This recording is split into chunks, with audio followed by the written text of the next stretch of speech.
Once you start looking at your addiction like this, it won't be so hard to quit. See, the thing is, your addiction is not a curse. It is actually a rite of passage.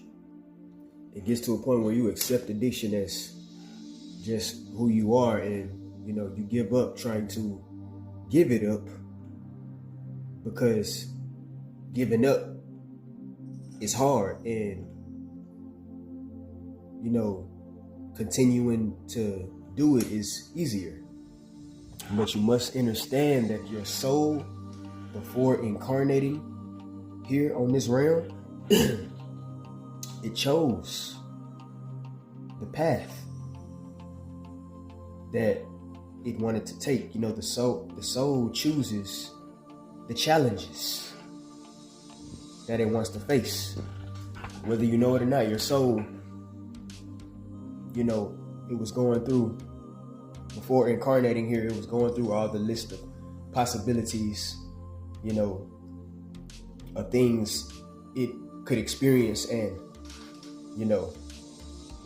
it was going through everything looking like, okay, I did that, been there, done that. Oh, I haven't done that yet. Let me try that. That looks challenging, See, your soul is so strong that it just knows that, it was going to eventually overcome addiction.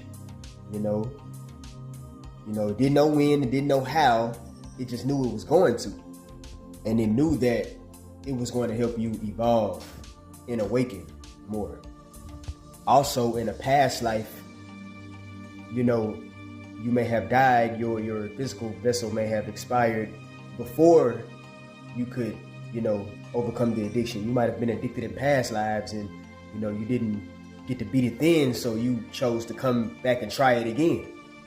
And the thing about it is, your soul, it chooses,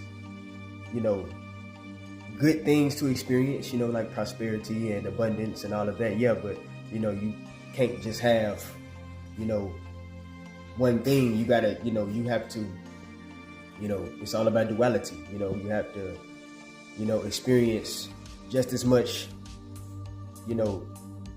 darkness as you do sunshine and rainbows. Everything can't be peaches and cream all the time. You got to go through the darkness, and that's the darkness that your soul chose, was addiction.